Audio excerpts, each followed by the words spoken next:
There you go. Yeah, no problem. Okay. Welcome to the Deschutes County Board of Commissioners meeting. This is 1 p.m. Monday, September 29th, 2025. Citizen input for items not on the agenda. Anybody with a raised hand to speak? Here we go. Sis, yeah, please join me. Thank you. Oh, no, thank you. I didn't finish it. Or you can finish it when you're done. Okay, That's fine. thank you. Great. Where would you like me to say? Right here. Okay, super. Thank you. I just wanted, I've been to, I'm Nathan Jenkinson, Redmond off of Harvest Avenue. I've been going to some of the districting meetings and looking at some of the maps. They're like potentially looking at it with a really large population center in Bend and a large one in Redmond. It just seems like no matter how they draw the maps, rural communities, I'm technically outside of Redmond, right? Rural communities are not going to get great representation with the districts how they are, or with districts being drawn kind of no matter how they're drawn. They're going to be controlled by Bend or Redmond or Sisters or Lapine, right? Some population center is going to control those districts pretty much no matter how it seems like it's going to be cut. And so I'm wanted to offer to you that there is another method. Become aware of population or proportion ranked choice voting, which might allow for the rural districts to still get better representation and not just be controlled by the population centers and Sisters or Lapine or the outskirts of Bend. And that's what I wanted to offer to you today. Thank you very much. Thank you. Joining. Can I just ask, so if you were to use ranked choice voting, would the elections be conducted at large across the county or by district? Right. Still Ranked choice. at large, but there's just a higher likelihood that people who get like relatively high candidates who get relatively high rankings will tend towards kind of more generally popular positions and generally popular choices. And so there's I don't have the math all down in front of me, but it's something to look at as it does offer better than having like one large, even if there was one singular huge rural district, it still would kind of be heavily influenced by the outskirts of one of the two population centers. So Is there anything that you would do differently? I mean, so we're providing cost-effective services for everybody in Deschutes County. Is there any topic that's kind of the one you want to fix?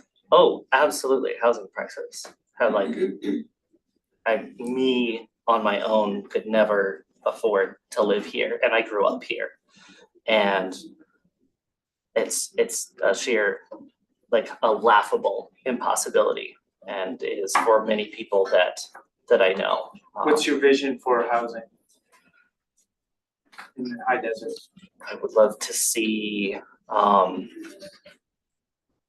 maybe a push towards smaller but still like functional space, something that lowers the cost or lowers the time frame that it takes Single family to get home things or built. multi- Single family homes, apartments, a variety of things that are needed for different Different. people. Yeah, but whatever it Affordable. currently is, it's I'm not a districting or like land management professional per se, but it seems like between when I was a kid and now,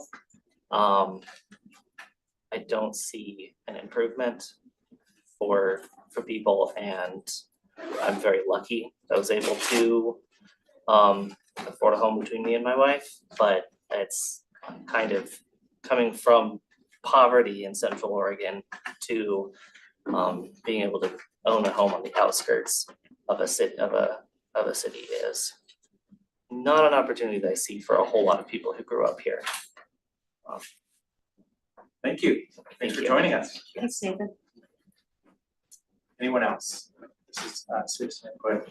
So online, the raised hand feature. Hello, can you hear me? This is Eric Garrity. Eric, Gary, thank you for joining us. Thank you. So I'll keep it brief. I'm here to speak about the proposal that you'll be receiving today and may have already heard about for a long-term visitation area at the temporary safe stay area that's been established at Juniper Ridge. So you will receive a lot of paperwork this evening. I do hope that you take the time to review it, and thank you for doing so in advance. I do just want to emphasize that for the past 5 years that I've been involved in homelessness in the region, it does feel like we've been doing nothing but losing in our shared goal. And I know this to be a shared goal of lowering the number of people that are living on the streets in Deschutes County. And so in that vein, I do think that this represents a new opportunity for us. Obviously, the National Vehicle Residency Collective have met with the CHRO, and there is a lot of attention on this. So I do really just feel that this is urgently a need at the TSSA area to make sure that folks are left with a place to stay while service providers do their work. And I really hope we do try something new, because what we have done for the entire time that I've lived in Central Oregon has not worked. And so we have an opportunity, and I would just urge you to take it. Thank you very much. Great, thank you very much for joining us. Anything else, anyone else? Seeing none, item number 1, courthouse expansion update. Sans tower crane, that's right.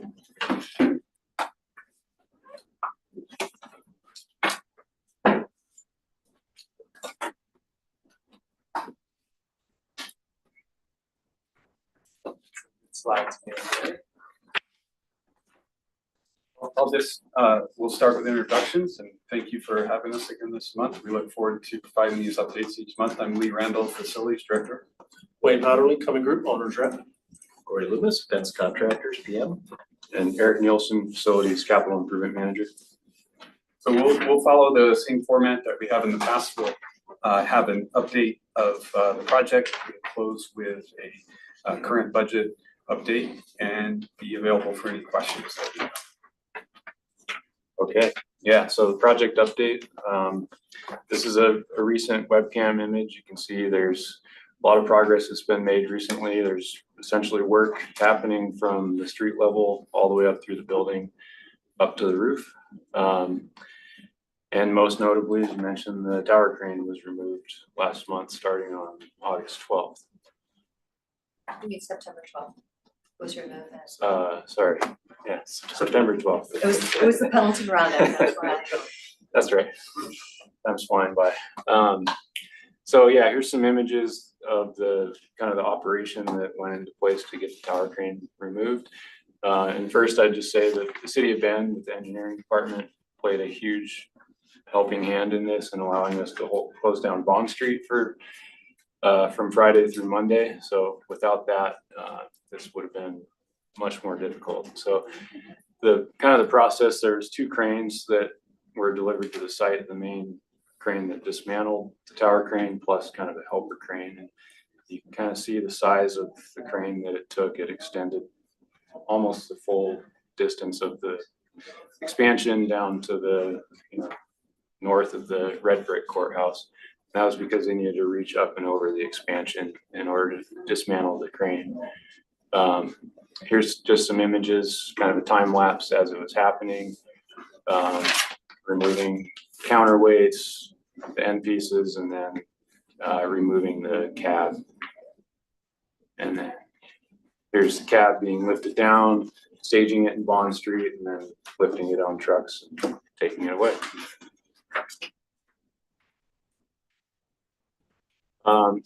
Moving into the building, stair 2 has been completed. So the steel structure on the stair treads and the landings has been installed, and that's a big deal because it allows the trades another route up and down the building to move materials. Mechanical curbs and pads on the roof have been completed. So you can see there, we're able to use the tower crane to lift some boilers up onto the roof, onto the housekeeping pads. They're now constructing the mechanical penthouse around that equipment. And then they also completed the concrete curb on the roof, which will, the main air handler unit will sit, that will serve the levels 1 through 3. Pence was also able to get a jump start on some of the interior remodel work in the existing courthouse ahead of schedule. So we've worked out a series of phasing for this portion, but phase 1 is left of the public service counters, which will build some new office space for the state court administration. And then once this is completed, probably starting around December, they'll move into phase 2 and start constructing a portion of the hearing room. And so this is all carefully being phased so that they can complete the work, keep the existing public service counter windows open until the new ones are open, and then we can shift out of that area. Also ongoing is a lot of mechanical, electrical, and plumbing installation. So you can see that a lot of the ductwork and equipment is in on level 1. The fire sprinkler lines, the plumbing waste and supply lines are in. Got a lot of material staged throughout the building. Interior wall framing is making really good progress. They're moved from level 1 up onto level 2. And these are just some kind of close-up images that show the acoustic wall treatment that we're installing on private offices and around the courtrooms. Essentially what it is, you have your standard metal stud framing, but then they're resilient sound insulation clips, which have like rubber feet that hold kind of another substructure on there. So that provides an acoustic isolation between one side of the wall and the other. So again, it's for private offices, but also the courtroom, so that sound isn't transmitted into the courtrooms and onto the recordings. Also continuing on the exterior wall mock-up, they're working really closely on the siding installation details and flashing around the windows. Again, just to make sure we have all the trades on board with how we're going to do it here before we replicate it at a much larger scale on the building. And exterior wall construction is ongoing. You can see there's framing on level 1 and 2. Concrete blocks been mostly installed down on the basement level, and then they're installing the exterior sheathing and weather resistant barrier around level 1. The roof parapet and screening, they're continuing to construct the parapets. Structural steel is in place, and now they're working on framing and roofing installation around the parapet. And the image on the left, you can see the main structural component for the mechanical screening that's required for the air handler unit. And finally, the lobby construction has started. So they've finished major excavation, they've poured foundations, and kind of getting ready for the heavy timber construction and cross-laminated timber roof.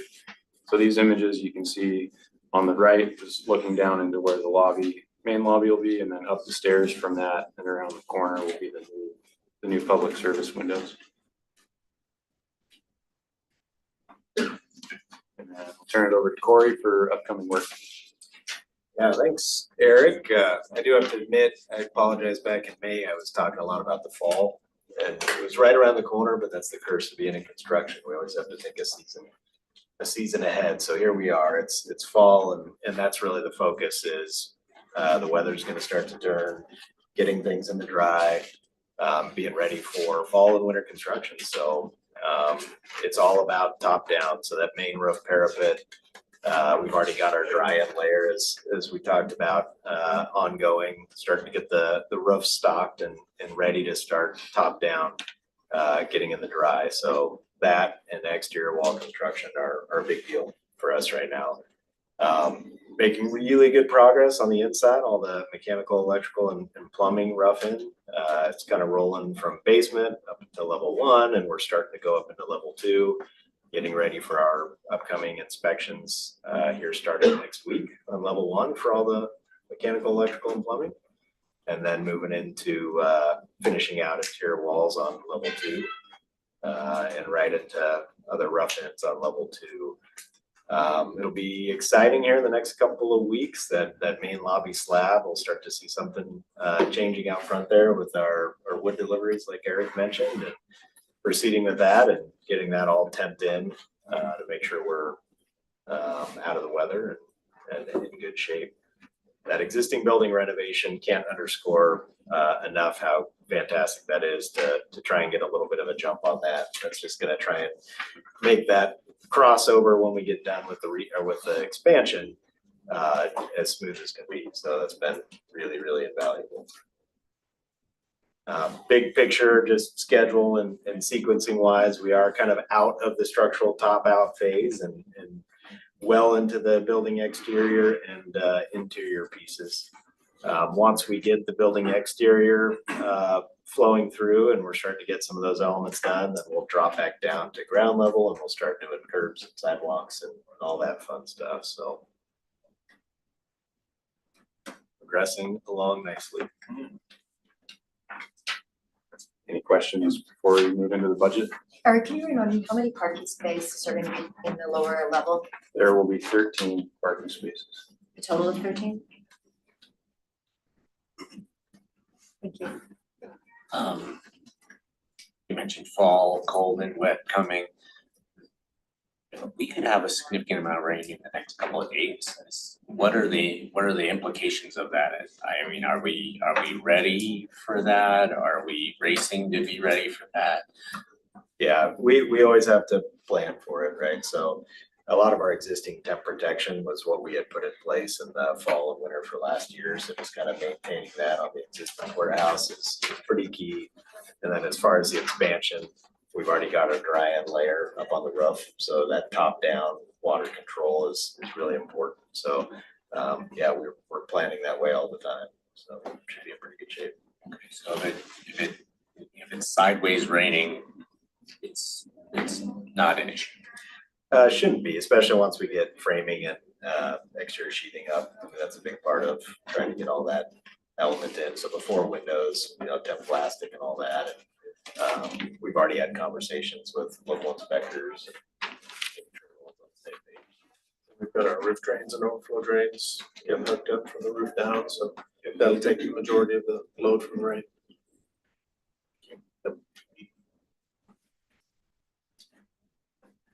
Okay. Move into the budget update. Okay, budget is tracking really nicely as well. If you look at the bottom of on the screen there. Yeah. Switch.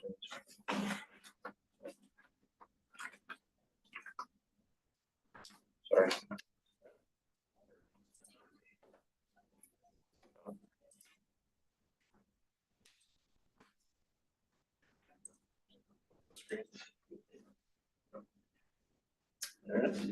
Alright, so tracking, if you want to go down to the bottom there, just to show total actual spend to date, cost to date.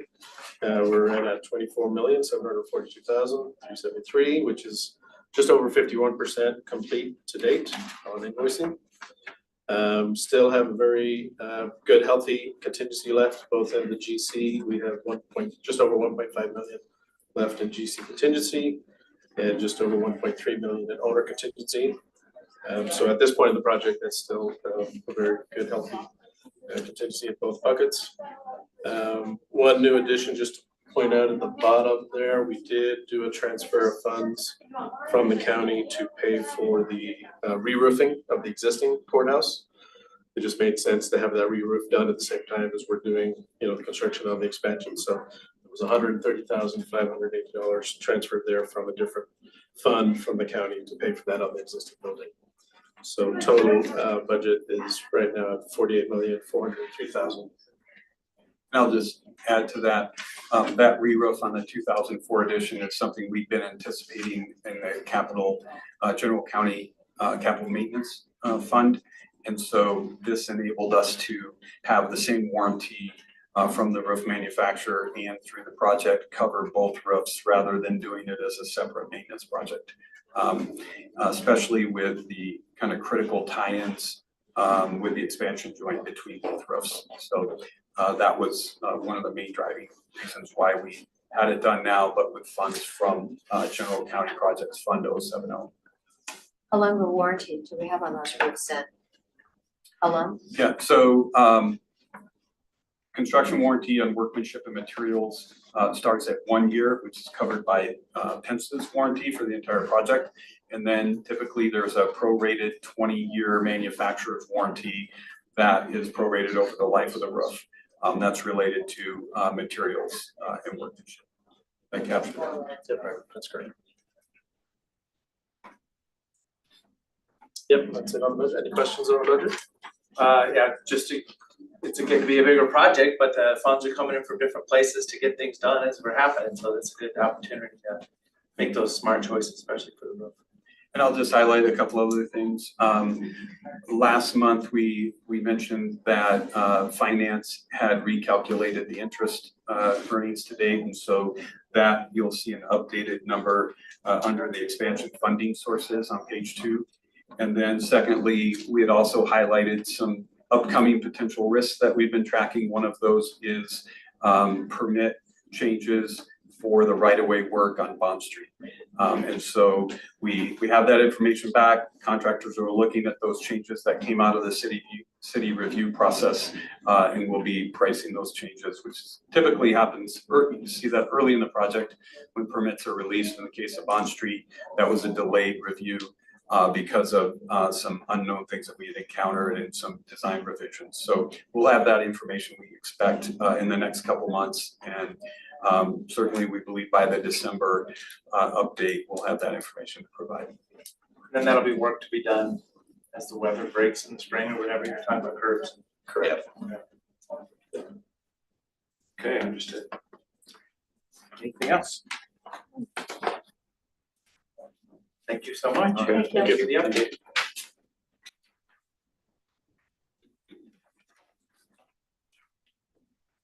Item number 2, Special Road District presentation. Special Road District. Got a few of those. I guess that answers that question. Yeah. Thought it was here for us. Thought it was for you. There we go.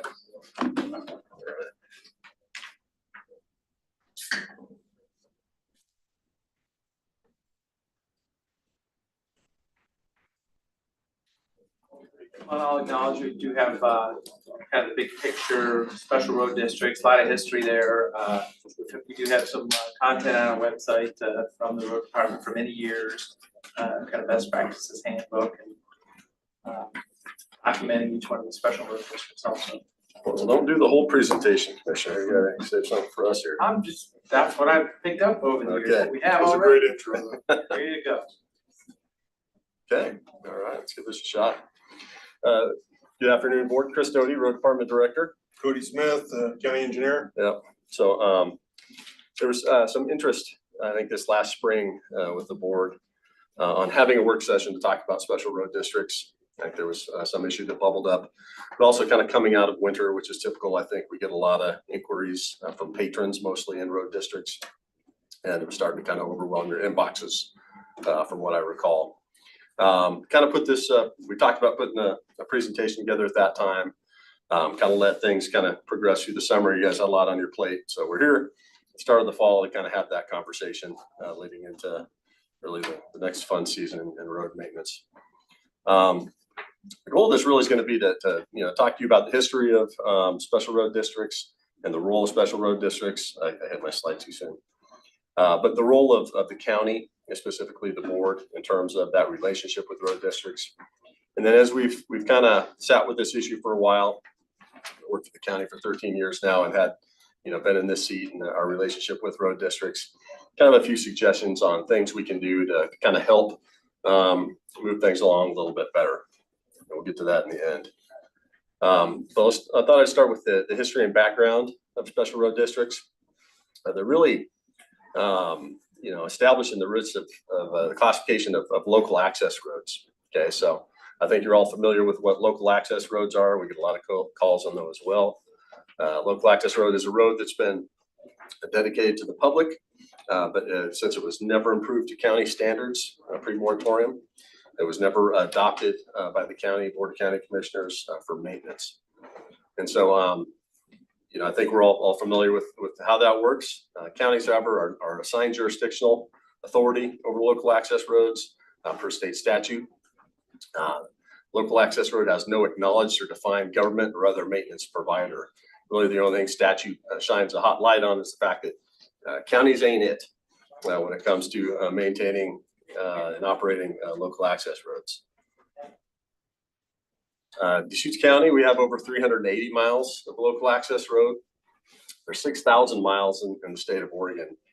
And so we're fairly proportional, you know, in terms of the amount of mileage we have, LARs in the state.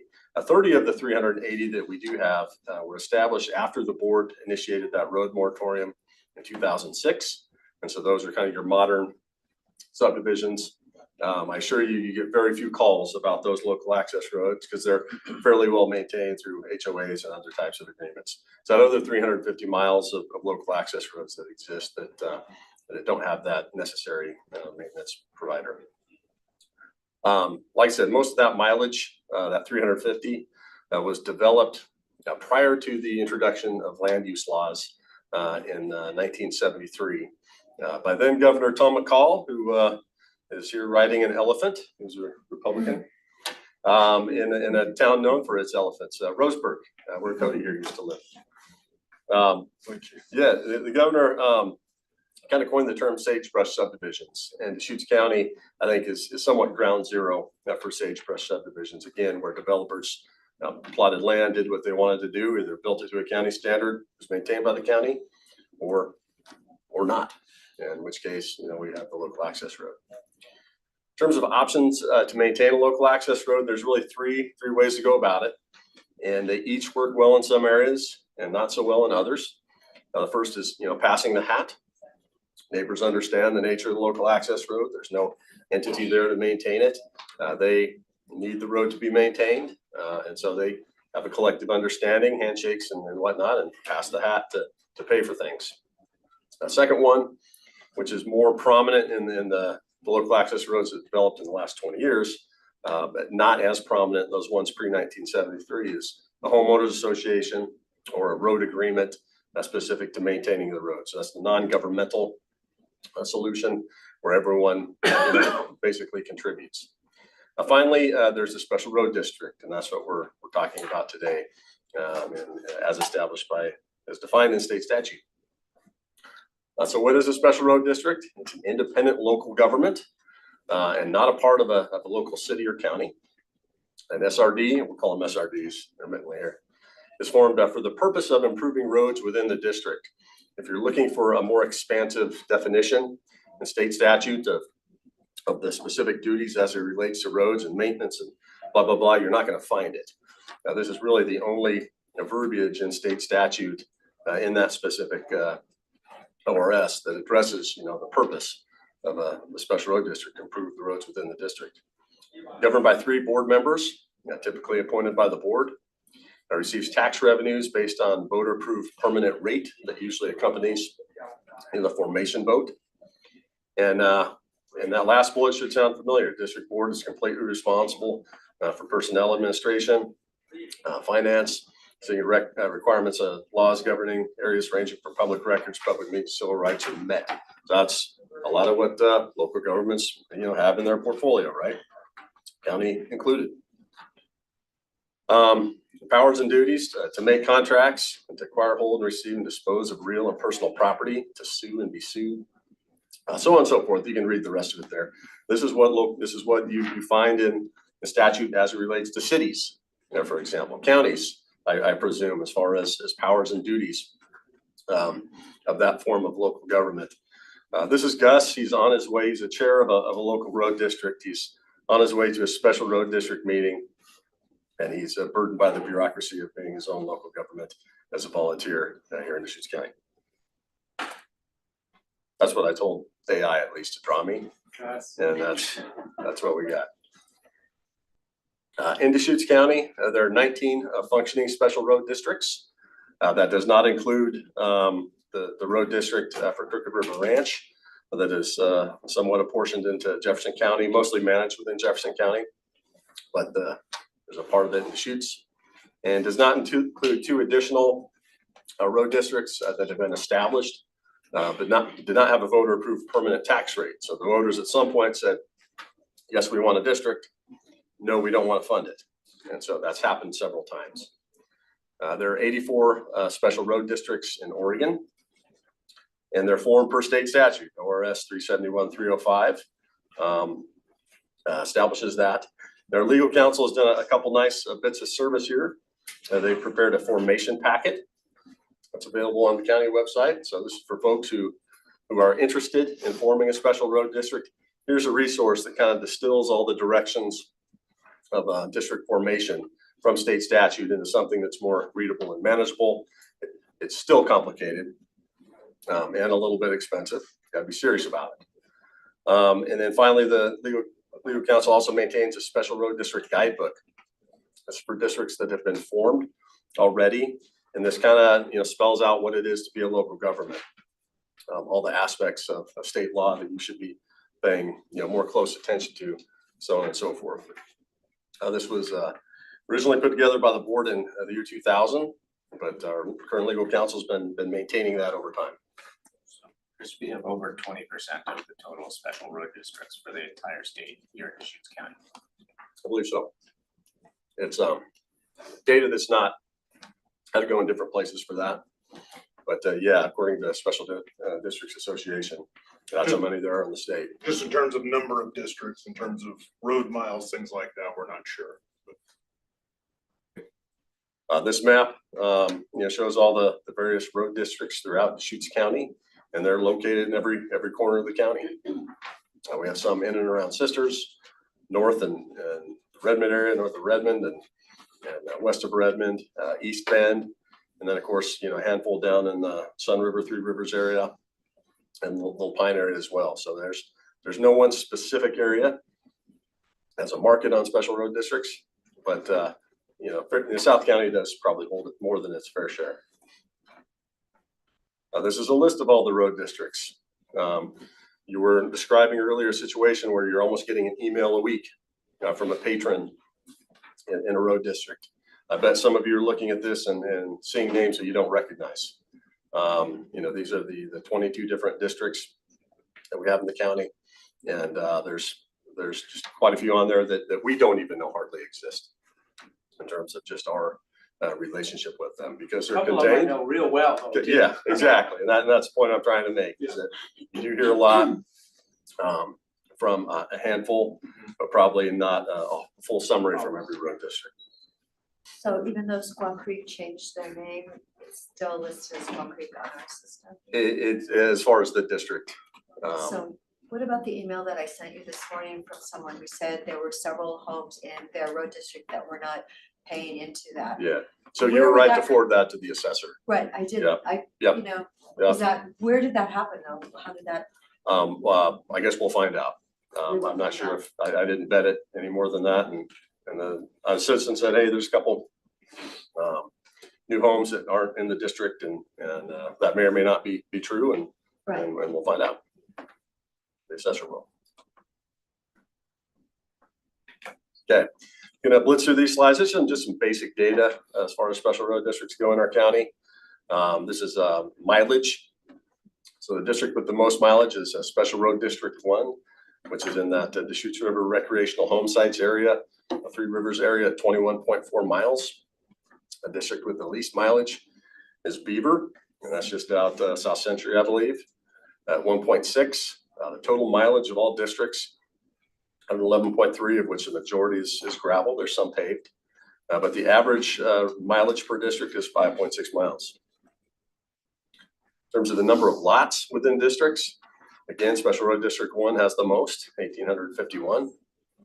Smallest, Howell Hilltop Acres, which might be the first time you ever heard of Howell Hilltop Acres this morning.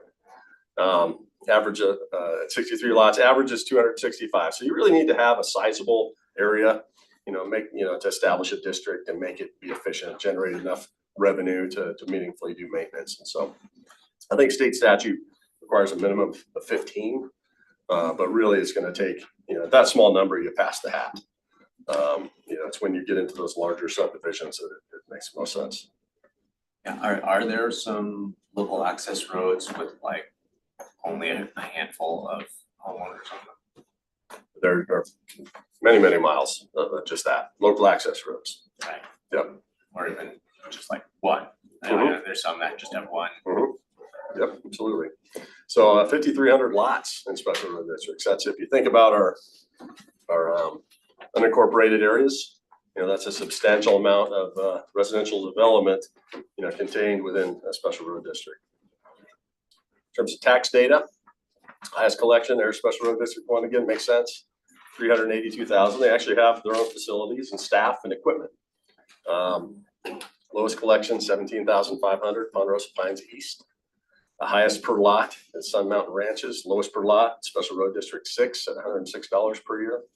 The average is $267 per year. So, between $20 and $22 a month, property tax, basically, to kind of dial it down a little bit, which when you think about, passing the hat, that sort of thing, you can either all agree to be a neighborhood that gets along and does things fairly amongst each other, or you can go through the process of forming a local government, to make sure that happens for what amounts to, less than $25 a month, less than $300 a year, typically, for maintenance as far as what districts ultimately collect. And Chris, they do it on a per lot rate. It's not based on assessed value or anything. It is based on assessed value. Okay. Yeah. Got it. Yeah. But it's easier for us to understand than on a per lot. Yeah. Again, special road districts are independent local governments and operate under state law. Their boards are 3 members, and they can be elected or appointed by the board per statute. That's usually established at formation. However, you can also change that by ordinance. And I think there's a provision in statute, Dave, correct me if I'm wrong, Kim.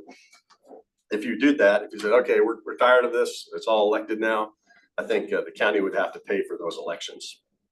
So that's a caveat there is you can't just throw that burden back on them without having to pay for that. Thumbs up from Dave. Okay. Camera didn't see it. Okay. So why are our boards typically appointed? One, election costs. I think we've talked about that. Dave's brought that up. But another one, is sometimes elections, I think, can be a barrier to obtaining a special road district board members. It's one thing to be begged and pleaded to join something, as a volunteer. These are all volunteer folks, all living in these neighborhoods, doing thankless work, sometimes at great personal and neighborhood livability expense. It's different, when you put your name on a ballot and have to go through that process. So at term or turnover, boards usually recruit board members and recommend new board members or request reappointment from the board. And that's administered through board staff. Like I says, our recruitment can sometimes be difficult and rarely are appointments contested. This is Gus again. He's recruiting his neighbor to join the road district board. This is not uncommon. People aren't beating down the door to do this. This is thankless work and folks volunteering to help out their community. Just in terms of touch points between the county and road districts, kind of put this together to kind of, show that they're their own local government, but we do have interaction and connection with them. Board, of course, does the special road district appointments and certainly deals with some of the, when things go bad. And we'll get to that in a minute. Administration, tracks the appointments, the terms, contact information, and publishes that on our website. Clerk obviously handles any election related initiatives. One thing we don't see a lot of is road districts, going out for an increase in their levy, their taxable rate. And, that option's always there. And that's always a good suggestion, to make when they're having to make tough choices. You could charge a little bit more, for dust abatement, things like that. Assessor and finance, obviously calculate, collect, and distribute the SRD collected taxes. Legal, we talked about the materials that they provide. They do not provide legal advice. I'll make that perfectly clear. That's why it's in bold there, Dave. Do not provide legal advice. Do a nice job, though, I think, of having conversations with folks and kind of educating them along the way. Road department Of course, we're still the jurisdictional authority of that right of way. That's how it's outlined in state statute. That is a local access road. It belongs to the public. In terms of who's going to represent the public, it's counties when it's in unincorporated areas. We have a handful of opportunities where county roads go through special road districts, and we will contract with them to actually plow the county roads, so that when they're doing their snow plowing, they can pick up the county road if we haven't got there yet. So I think that provides a good opportunity for them to do a little contract work, but also a better level of service for the folks in and around that area. And finally, we do provide maintenance consultation upon request. We have pretty, I would say, excellent relationships with all the road districts who reach out to us. Some of them, like I said earlier, out of sight, out of mind, hardly know they exist because they just take care of their business. Some, on the other hand, are, again, these are volunteer folks who may not know anything about road maintenance, would love to sit down and we'll make visits all the time. Hey, can't tell you what to do. This is not the county telling you what to do. This is what we would do if that was our road. And it's appreciated, and there's a good dialogue usually back and forth. Okay. So, in preparation of this, I think, the presentation was kind of built around, hey, we're getting some complaints. What do we do as a board? And so I've tried to, in fact, I even think I sent an email out a couple months ago. Hey, let me know kind of what the things are. Y'all were pretty busy at the time. I never heard back. But if I had to distill it into the 4 things I think we're hearing from road districts, it'd be the 4 on this slide here. Complaints related to sufficiency or type of maintenance. Complaints related to special road district meetings and or transparency. I asked for a copy of the meeting minutes. I didn't get it. I had public records request, that sort of thing. Request for a special road district board member investigation or removal. I've had some of those. And then complaints related to appointment of special road district members. Hey, you always just reappoint what the board wants, and so tell me if I'm wrong. If there are other things that you're hearing or other questions you have about a complaint, but I think it's basically these 4. But sometimes the sufficiency of maintenance is, why aren't you doing it? Why isn't the county taking care of it? Yes. Yep. So went ahead and just kind of put together a frequently asked questions, suggested commissioner response as it pertains to this type of thing. So for complaints related to sufficiency or type of maintenance, our suggested response board would be, again, to educate through a response. Deschutes County has no oversight over the special road district. The special road district is its own local government with a 3-person board. I encourage you and other like-minded patrons to respectfully communicate. I think that's very important. Respectfully communicate your concerns to the board and or attend special road district meetings.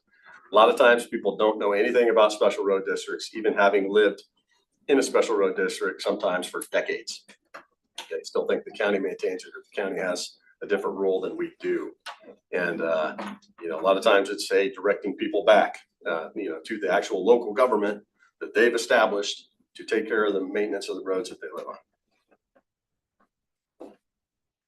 And, I apologize if some of these don't sound as lovey-dovey, group huggy as we like to give sometimes, but, it's just, it is what it is, right? So complaints related to special road district meetings and or transparency. Here's a suggested response. Like other forms of local government, SRDs are required to comply with state law related to public records and public meetings. And Deschutes County, again, has no oversight related to how SRD complies with requirements prescribed by law. Citizens are entitled to file a complaint with the Oregon Government Ethics Commission and or Deschutes County District Attorney. So this is a function of that local government needing to comply with state law. The county, again, not, SRDs aren't governed by a county ordinance or anything that the Board of County Commissioners, from that perspective, have authority to intervene in. You can direct them to the proper route, and this is it. Right, Dave? Got my back. Got your back. Okay. Third one, request for SRD board member investigation or approval. Now we're starting to kind of venture into that place where, you know, you have some ability to act, having, in as much as the board is the appointing authority. So, the suggested commissioner response as it relates to investigation and removal, and this is right from our legal counsel's office. And I think it's something that you actually recently heard in relation to a complaint regarding a special road district. It was a process adopted about 11 years ago, Okay. 10 years ago by the board. Yeah.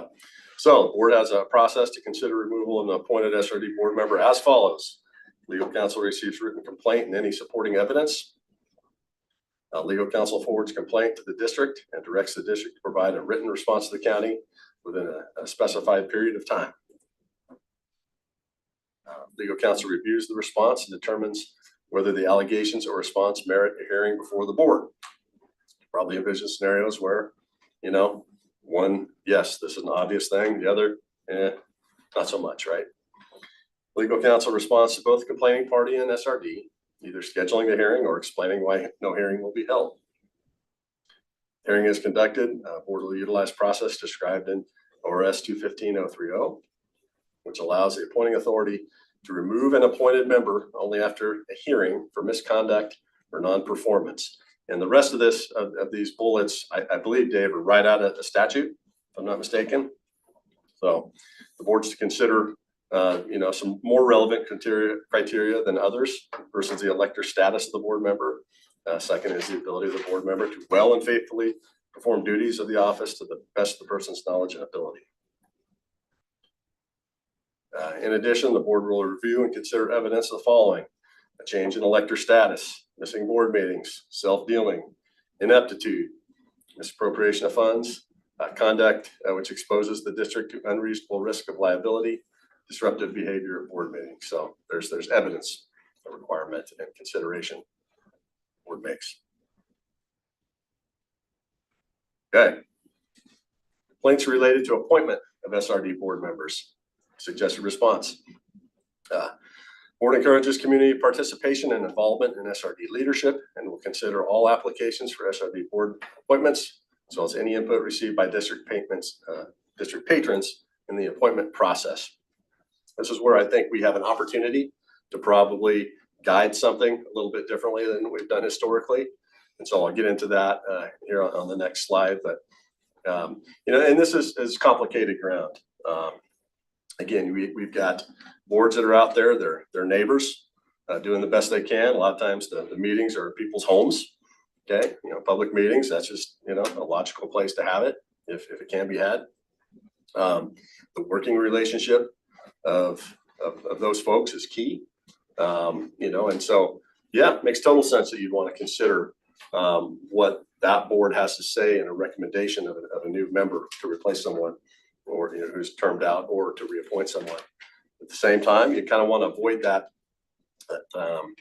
appearance of this closed loop, where it's you know, just the good old boys appointing the good old boys, so to speak.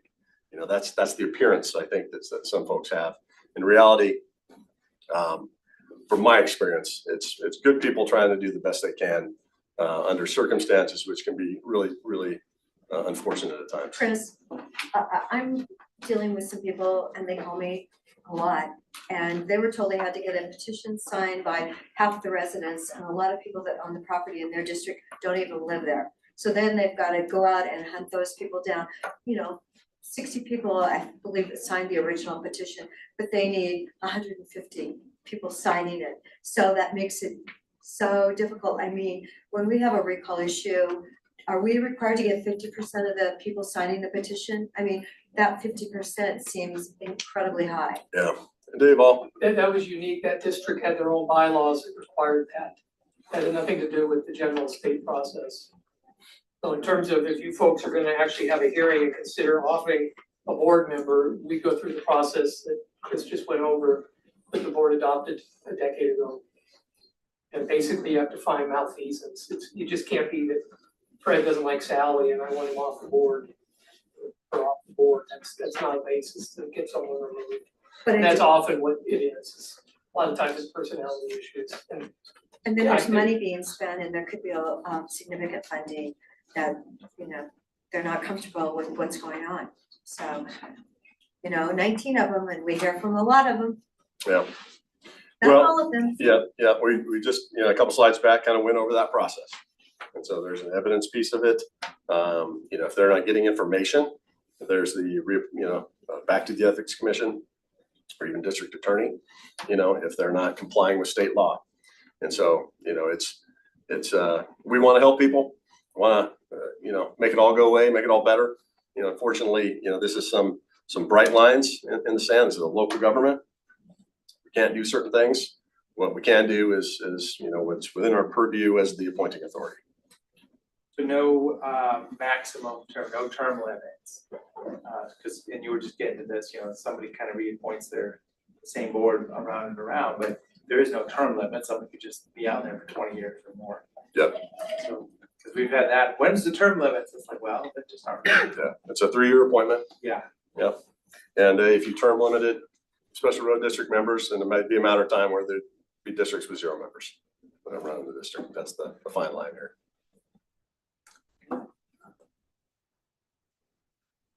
When you shared kind of some of the thought process for going with appointments versus elections, cost was a significant one. It would be helpful to know how much it would cost, how much it would actually cost to run an election for a special road district. I mean, you're adding something to hopefully you're adding something just to a ballot that already exists, which I don't know what that costs but what I do know is that county legal, county roads, or county commissioners, we spend a lot of time dealing with complaints about the elected or the appointed boards for these special road districts. I wonder whether it would be worth it just to pay, let them have, kind of, fully formal elections, so that we didn't have to spend all that other time. It's interesting to know kind of from the clerk how much that costs. It'd be interesting to know, how much time county legal and our road department spend responding to, type 3 and type 4 complaints. So I can answer that part right now. Very little. Where we do spend a lot of time is in the consultation piece. Right, about doing the maintenance. We'll get a phone call, but again, the purpose of this is, let's get some good talking points as to what we should say when confronted with, this is a local government issue, or is this an appointment type issue?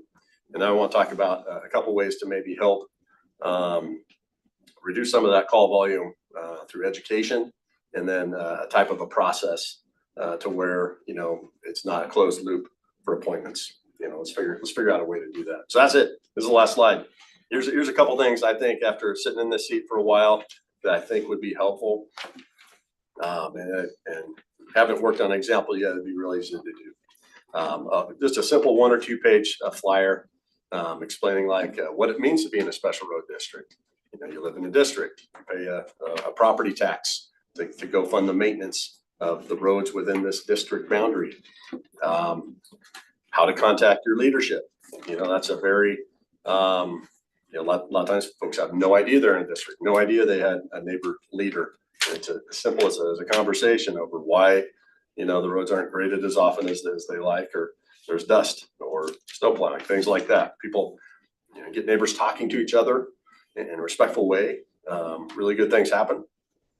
And then on the flip side, for the leadership perspective of what it's like to be on a special road district board, hey, don't forget, you're your own local government.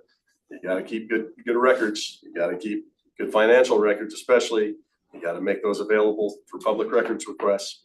Here are the requirements of meetings, real basic stuff. So, like I said, legal counsel's put this wonderful packet together. Can we distill that down into 1 or 2 pager? Basically, now as a patron, I know what it's more simply explained what it's like being a road district, what that money's for, yada yada, and what expectations of road district leadership are.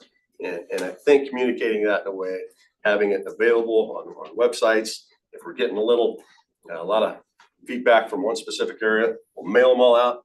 to the patrons. But basically, you know, have that available and link it back out to statute, link it back out to, you know, special districts of Oregon, link it back out to, let's say the DA's office, but you know, provide information. The second point there is to kind of open that loop up a little bit in terms of board member candidates and reappointments. Let's come up with a process to where it doesn't appear to be so closed loop, but perhaps it's a district. When you are doing an appointment or reappointment, here's a notification requirement that you need to make for the folks, for your patrons. Here's an application, you know, that and how you can get involved in recruiting, but also, you know, get interest out in your community. As a board, I would expect that you would still definitely want to take into consideration what a road district board has to say about candidates who want to be on the board. I think we can all envision a scenario. It could be disastrous. You bring someone in who's not there to do the work and blows it all up. In which case, you know, I mean, some of these districts are 1 or 2 bad meetings away, you know, from someone saying, I don't need this in my life anymore. I'm just trying here, you know, to do my best as road district chair. Good luck. You know, that's the thing. That's the relationship we have to massage here. But let's find a way though that makes it a little more of an invitation perspective. I think that education piece will feed that board member recruitment piece. Lastly, I mean, this is what it's all about, right? You make it to the end. You have harmonious, happy neighbors and friends, you know, carrying you off because you've done such a good job of grading roads and getting the snow off and everything. And I want to say the road districts where you haven't heard from people, this is what's happening there, and we just want to get the others to this point. And God bless AI. You guys, this is just the tip of the iceberg for what you're going to see from me in the future. Yeah. So, ta-da. So pass the hat. We've had situations where you know, somebody gets out there in their private tractor and grabs a you know, mattress spring, throws some tires on it, drags it back and forth, and then asks for money, and then gets upset that somebody paid, somebody didn't. I guess my point is that's not even legal really for a private person to grab their personal tractor and mow down the road, is it? I mean, doing work on a public right of way. So you're if they want a permit for that, we will give them a permit for that. Are there insurance requirements and other things associated with that? You probably don't necessarily have as a homeowner per se. Yes. Yeah, so that was insurance. Are we ever going to establish that process? You know, I mean, this is what kind of needs to happen. And for the most part, you know, folks are out maintaining their local access roads in the best way they know how. If there's an unsafe situation brought to our attention, be it that type of activity, which is rare if ever, you know, in a maintenance activity. Usually it's Jim Bob doesn't like people driving so fast, so he cut 3 ditches in front of his property as speed bumps. That's where we get involved in local access roads. Or someone put a gate up, restricting public access to a public way. That's where we get involved when something is inherently and immediately dangerous or access is restricted. Other than that, state statute, again, the only thing it says is counties are not liable. We do things to make ourselves liable, but we have to watch that.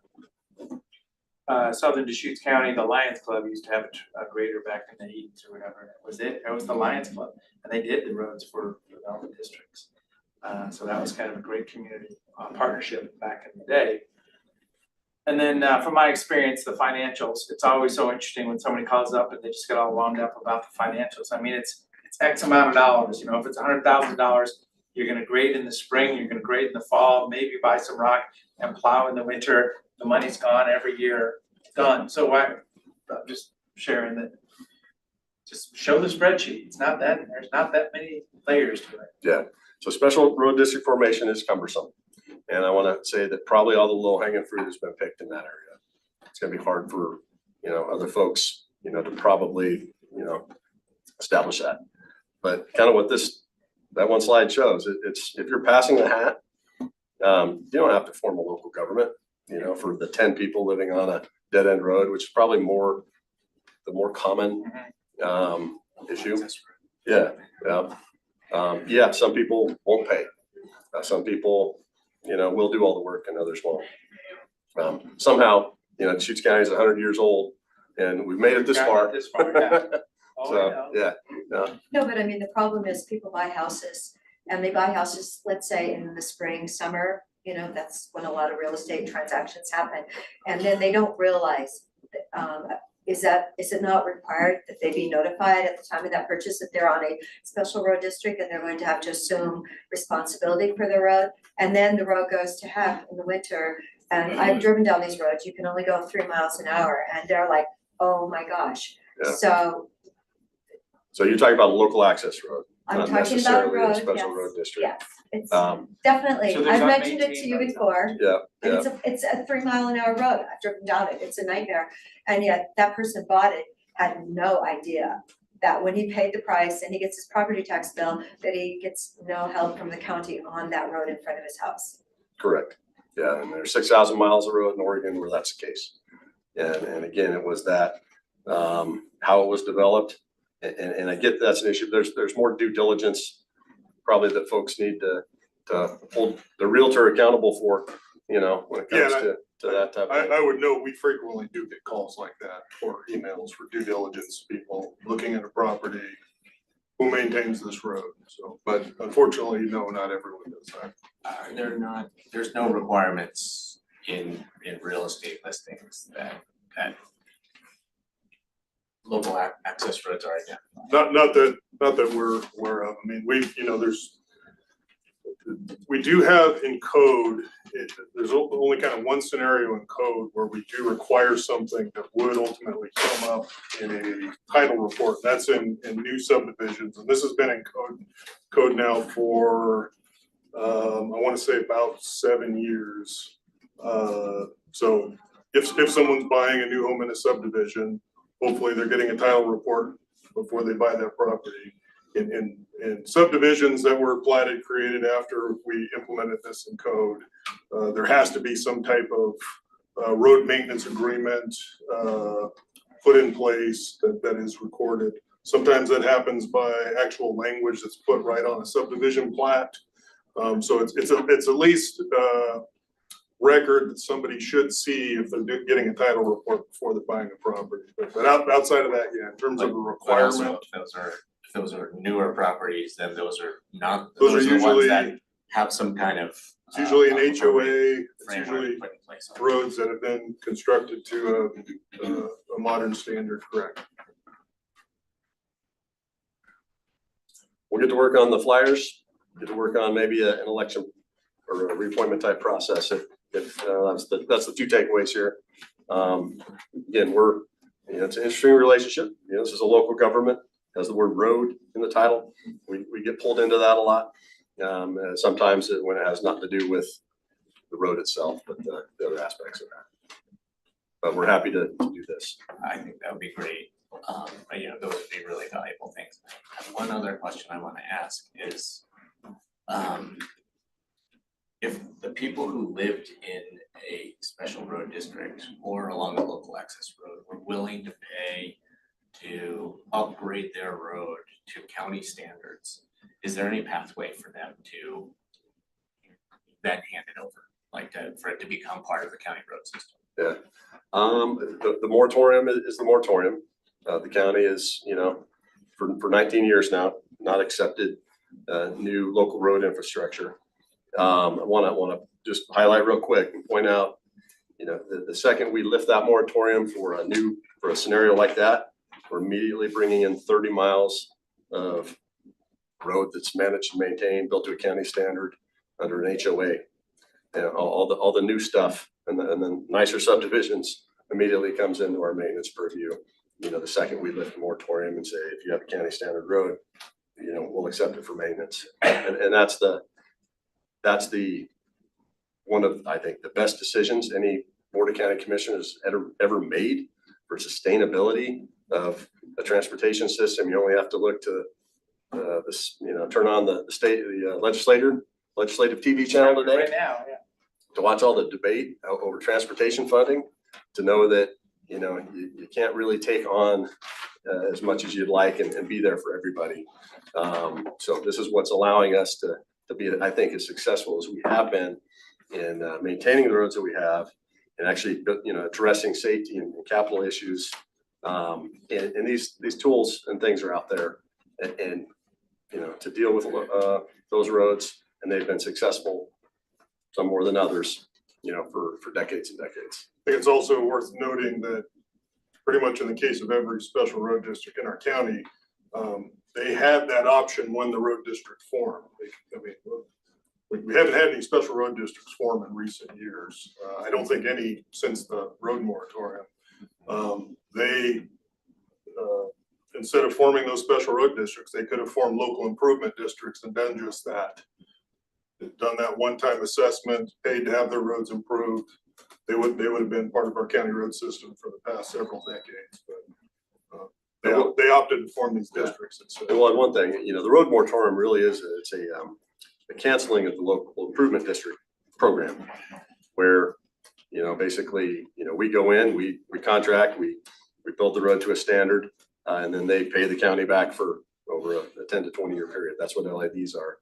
The road districts within the moratorium language still have that ability to do a LID, as long as they can demonstrate that they have the ability to maintain pavement within their resources.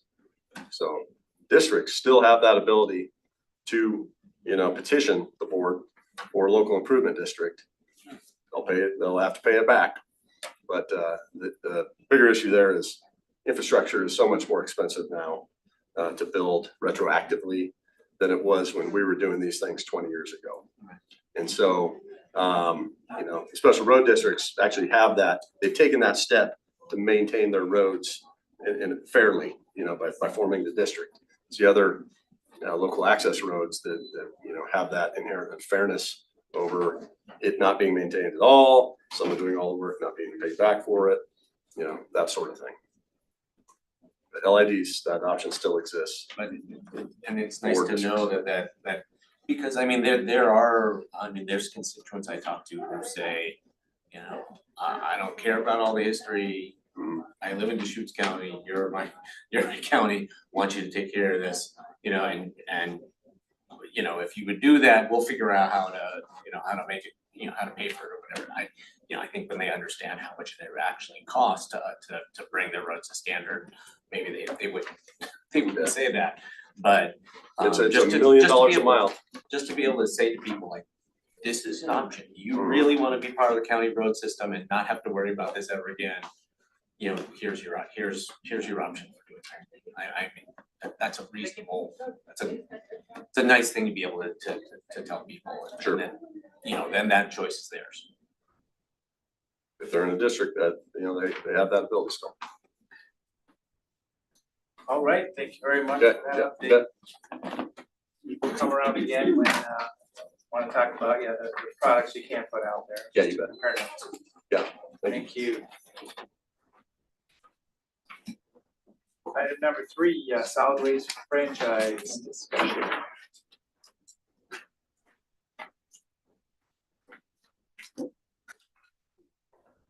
Commissioners. Yeah, so the subject in front of you today is the potential issuance of termination notices to the existing solid waste franchise holders, which were established in 1972. And with the potential termination, we would look to replace it with a modern franchise agreement to reflect the current operational performance and financial accountability standards that we'd be looking for. So just for background, we're currently operating our solid waste system under board orders that granted exclusive franchise rights to, at the time in 1972, 4 separate franchise holders. Over the last 20 years, those 4 franchises have been purchased, and over the years they had changed hands slightly, but over the last 20 years now they're held by 2 separate companies, Waste Connections, which which owns and operates Cascade Disposal, and Republic Services, which owns and operates Wilderness Disposal, Bend Garbage, as well as High Country Disposal. They also operate Deschutes Recycling and Deschutes Transfer, which moves waste from our various transfer sites. Just for point of reference, both Deschutes Transfer and Deschutes Recycling have been issued termination notices for their agreements as we prepare for the new landfill. Those were done over the last 2 years. The reason we're looking for moving out of the board order, and those are also operated under county code, kind of prescribes the nature of service, the scope of service that should be provided. And what we're looking to do is move towards a more formal franchise agreement that spells out various performance standards, facility destination designations, financial transparency and reporting, as well as meeting all of our state requirements, reporting requirements and program requirements. Much has changed in the last 53 years since these were granted. The county has grown from 30,000 people to what is now close to 230,000, well on our way towards 300,000. So these were significantly different enterprises 53 years ago compared to where we are now. So as you're aware, over the last 2 years, we've been working with the cities of Bend and cities of Redmond to look at what type of franchise agreement might work, not only for the county, but for the other jurisdictions, to have some pretty standardized performance standards and standardized language that would support the investments that the county is making in the system, as well as supporting the performance expectations, the cost impacts of the services that are provided.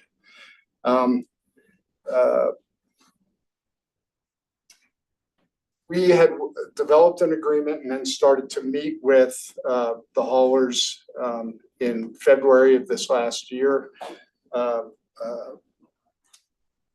We were meeting on a regular basis with Republic Services.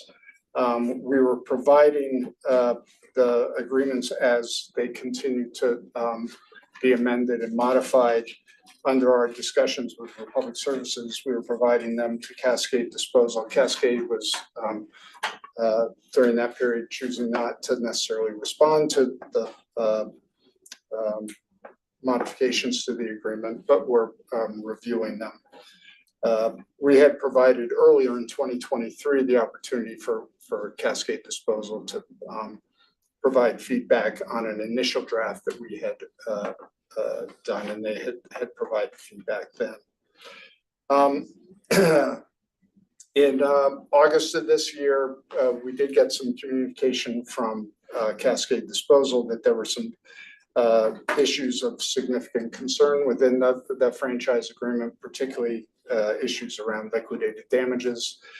We asked them for alternative language to that, since that was a line that they did not want to cross. And then we heard in early September, earlier this month, that there were enough issues within the proposed agreement that they did not want to move forward with it in that form.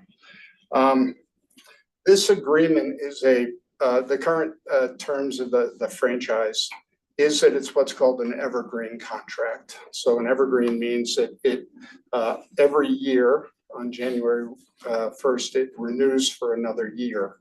If we were to give termination notice, that termination wouldn't be effective for 6 more years from the date of notification. So this contract kind of continually renews on an annual basis. If we were to provide termination to the haulers, they would have 6 more years to operate under the the current terms and agreements before we can move into any other new agreement. But we would take that 6-year period of time to potentially develop a new agreement, work with the cities to see if they wanted to enter into a broad universal agreement and do something similar as the county, put it out to bid and or RFP. And then that would most likely happen in about 3 years or so. And then have proposers respond. If existing franchise holders were awarded, they would continue on. If new franchise haulers were selected, then we would have a period of transition. The options that we wanted to review with you today was whether we wanted to continue with the existing franchise arrangement as currently configured with the potential doing some amendment to the county code. This would take some time to do, and if we made any substantive changes, it would probably take up to 24 months for those changes to be implemented and for the franchise holder to come into compliance. We may want them under the county code to fall into some form of new franchise agreement. It might enforcement of any changes may be a little difficult. Doing enforcement through county code. And since it may be a significant change in provisions, we may be limited by laws to the degree to which we're able to implement those or not. Those would be good questions for Dave to respond to.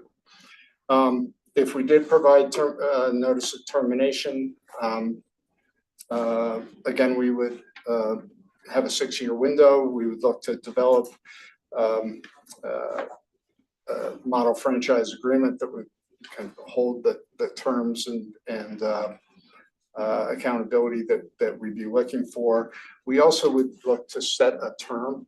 That might be a 10-year term, might be 15-year term, might be a 10-year term with a 5-year renewal, but that it would have a process by which pricing would be competitively bid on a regular basis to assure if we were to move to just one franchise hauler for the county, for the unincorporated parts of the county, at least we would have controls over price by having a regular bid process. So I'm not sure how many evergreen contracts, if any, there are in the county at this point. But this is a bit unusual around the country. It's not unusual within the state of Oregon. There are a number of evergreen contracts in place. It's a vestige of the system that has been going on here for quite some time. But we do have a growing number of consolidations that are occurring with national companies now holding what had been family-owned businesses, family-owned haulers. So with that, and I did want to say, if we were to provide termination notice, that doesn't preclude the county from having discussions with the haulers during this period of time to see if we could enter into new agreements. But it would give us options beyond that than what we've currently been doing, which is working in a voluntary manner to see if we can get into agreement. So with that, I'll open it up to questions and comments. Well, first thought is there's great partnership with service providers right now. Bringing out your trash can and having it picked up is an amazing modern service that we have right now. So a lot of great history here. In fact, even driving down an unmaintained local access road is amazing sometimes in the dead of winter. So just acknowledging the history we have here for sure, providing excellent service. It has evolved in the last few years, though. It was kind of the old family-based businesses that were just the locals in town. So now it's evolving, getting a little bit more mature, looking to do a landfill commitment, so that's the waste stream itself. So there's multiple moving parts here these days. Yeah, I mean, first thing I wanna do is, I mean, this is our work session, Board of Commissioners work session, gotta know all the parties involved, but yeah, well, let's see where we go with this, but this is a Okay, big step though, is my point. Let's see No. where we go. I feel like we have two different haulers in the county. We've got the people that are doing the job, they're a part of our community, they were buying animals at the fair. And then we have someone else who came in, made a big purchase and has never, I believe, really lived up. I know you even had to run out to Redmond and do some pickup a year or two ago when things were really a mess. So to put these two groups together, to me, seems incredibly not thoughtful and not acknowledging that one of the parties, Cascade, has truly been a part of our community. When you lose people that grew up here and had the business for decades, and then you have the big boys come into town, sometimes it really is a problem. And I do believe, we're seeing the problem. Redmond is actually way ahead and they're not happy at all with Republic Services. So I don't want to treat them the same. I really don't. I don't think it's the right thing to do by adding all these new effects. It's going to increase costs for our community. We've already raised costs for our community. So just looking at these letters, it's concerning, and I don't want to treat them the same. I think there's an argument to be made for moving towards more modern franchise agreements. As you can read in this staff memo, there's a basic level of financial transparency and reporting that we don't have right now. And we don't have that under our existing arrangement. We also don't have the tools to press for improved performance if there are problems. If there are problems, then those tools to press for improved performance, it's not a thing. People don't need to worry about the stick if they're performing. So, but the transparency issues, or the transparency questions, the ability to direct where waste streams, recycling streams that are being picked up are going to go is a really important consideration for us as we move towards wanting to have a lot more waste diverted, so that we're not filling up our landfills fast. We want to know that if a hauler is picking up recycling materials, they are going to bring them to the facility that we're directing so that we can make that new modern recycling facility work.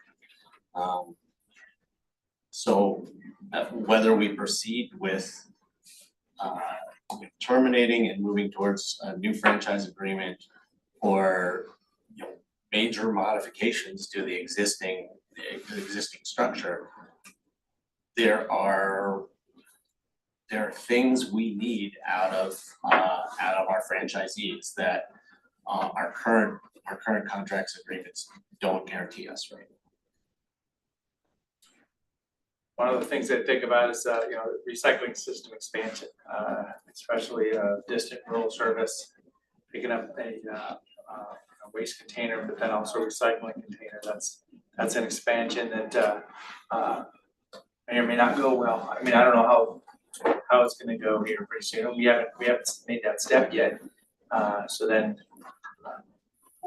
performance standards and the cost of doing business is gonna be trickier in the near future. So I mean, when it comes down to it, I'm not excited about stepping into this termination notification at this point in time. So then it gets me back to a point of, what's broken we're trying to fix. So as I say, this is our work session on this. I mean, if we need to have a hard push at one point to get what we want at another point, maybe there's some negotiating or education to be done here. So. Definitely, because I believe Cascade has provided excellent service. I haven't heard from anyone in the community that has emailed me, called me, seen me on the street and told me, oh my gosh, Cascade is really falling behind. Now, have I heard that about Republic? Yes, I've heard it about Republic, but you know, to lump these two together, I think that's really unfortunate. You know, we just did all this, you know, we're talking about the future landfill and, you know, recycling. And, you know, now that we're not sending it to China anymore, where is the recycling going? I mean, there's a lot of really unknowns out there. And as someone who has recycled my whole life, I will welcome knowing that it is gonna go somewhere and actually be recycled. Well, I want to comment to the issue of why would we quote unquote lump them together. I think part of this is, you know, what staff would not recommend is if we gave notice to one hauler versus another.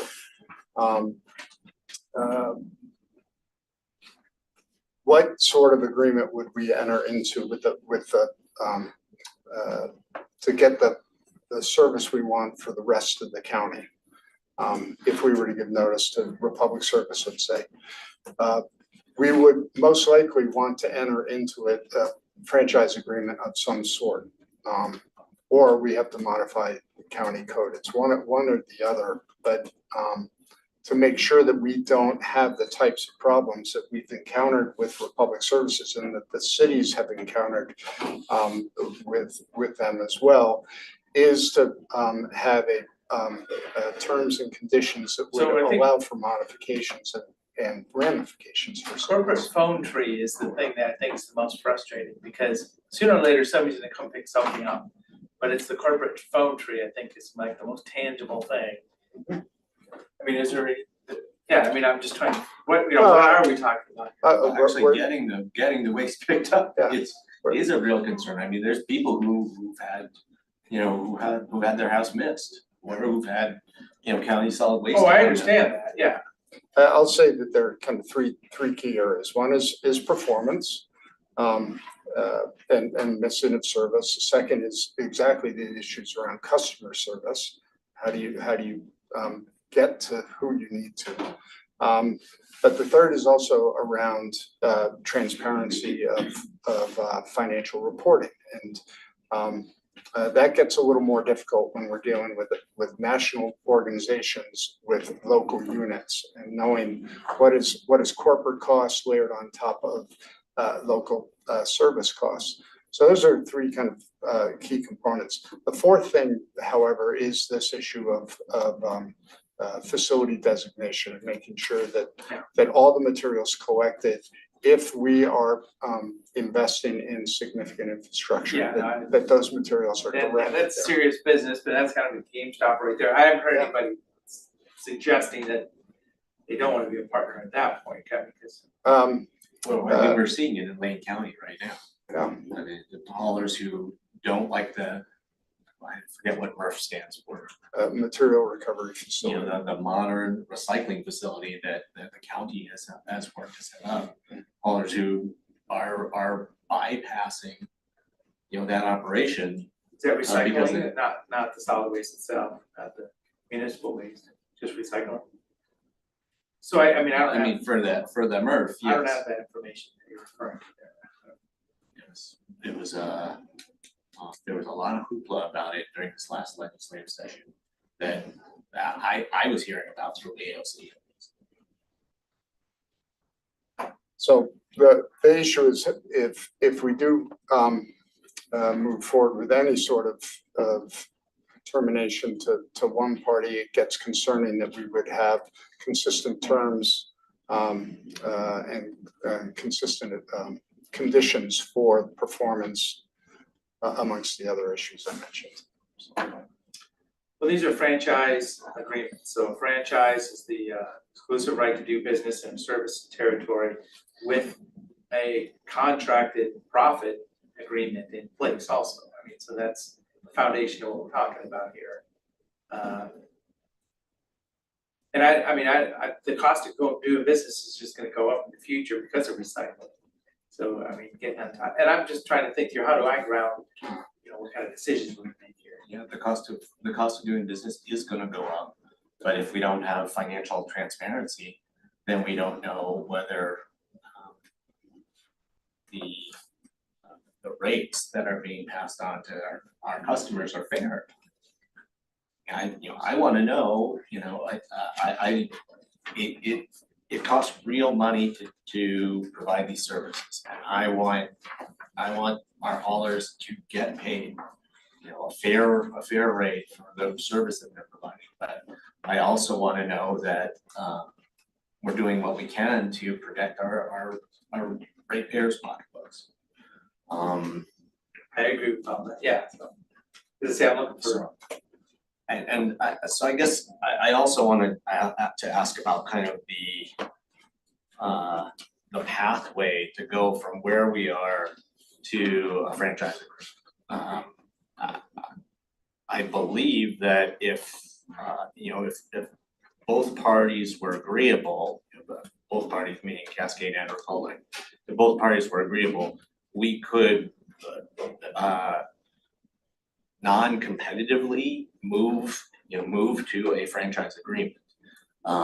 We wouldn't have to open it up, we're not punishing anybody, we're just converting from, like a relic, contractual arrangement to a modern contractual arrangement. And, that would be my preference is, we honor and appreciate the quality of service that is being provided, at least by some of our haulers.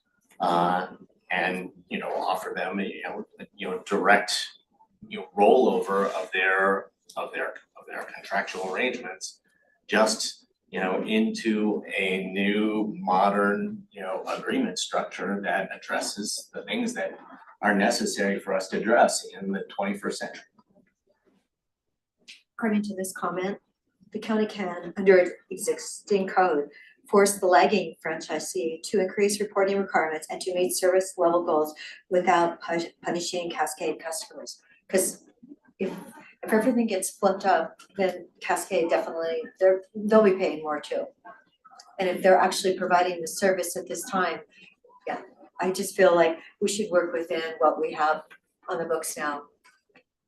I mean, Redmond's already counseled Republic, and they've already asked them to do new things, and how well is that working out for Redmond? I don't believe it is. Can you run that? In what way will Cascade have to pay more? They're going to be asking them to do more things. Let's see. They're going to be asking them to provide financial transparency. They're going to be asking them to provide to. I believe they ensure already that- have to provide transparency, don't they? Because they're allowed to have like a plus 8% or 9% for their profit margin. Isn't that the way it goes? Yep. So everyone does already provide financial.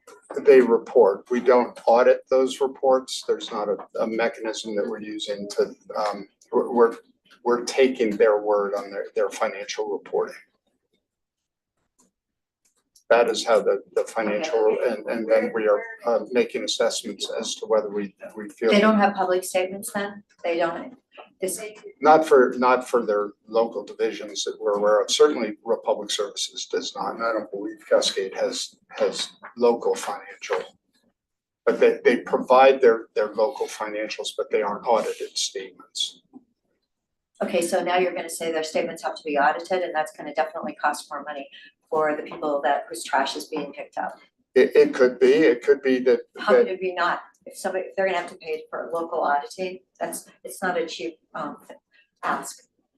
It's not cheap, but it may be accountable. It just depends on what we're looking for.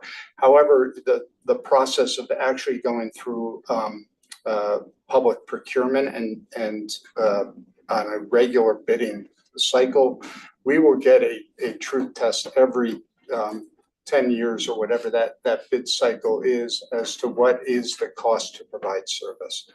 Particularly if we get multiple haulers willing to bid on that service. And that is pretty standard all around the country to have regularly bid services.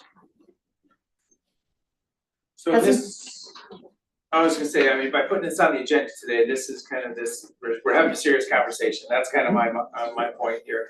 I don't know that I'd be ready to put direction to this today, but then also I'd kind of like to understand, can we talk to partners on this, or what should we do to be businesslike in these discussions?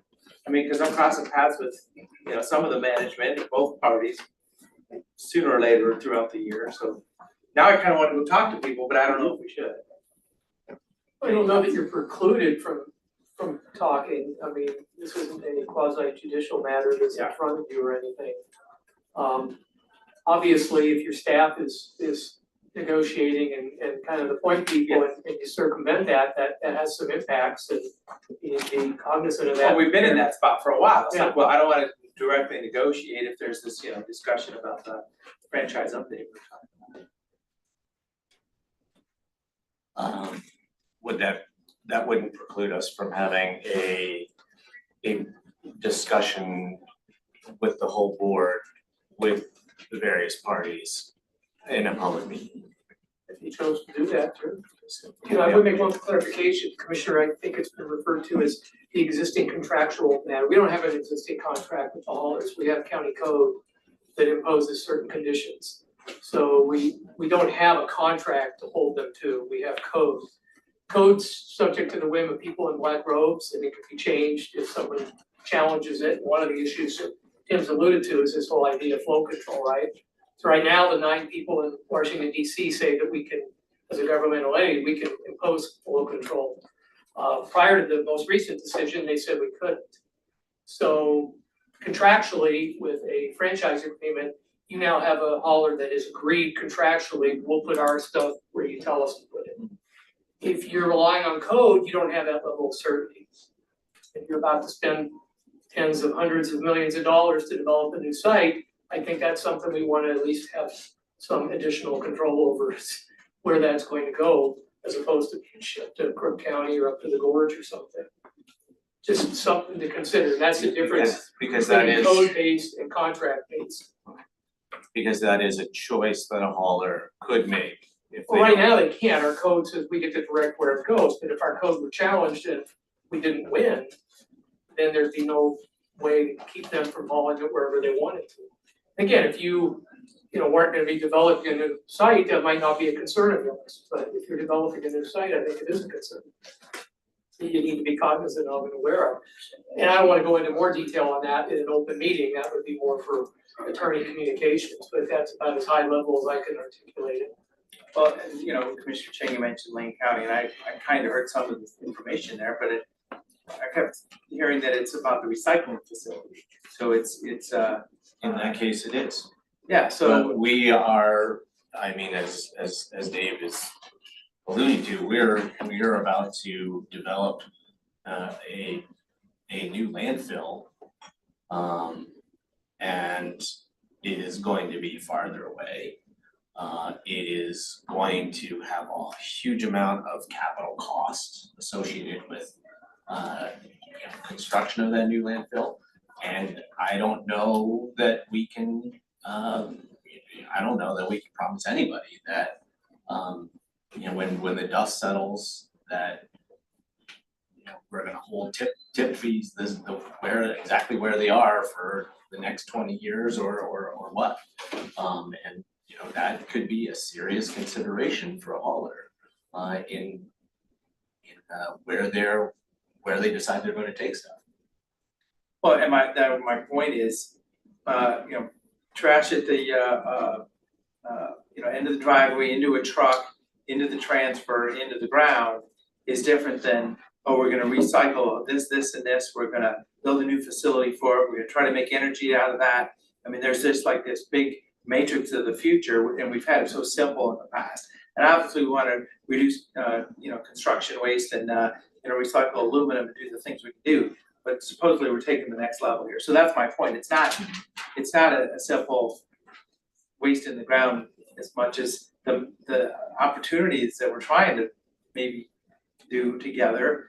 But this could get really interesting. But the basic point that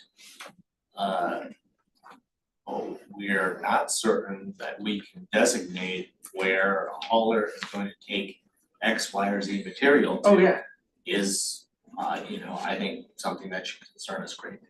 Oh, no, absolutely. I mean, the waste created here, the distance to, pick up to drop off, that's foundational. I mean, I'm not challenging that at all.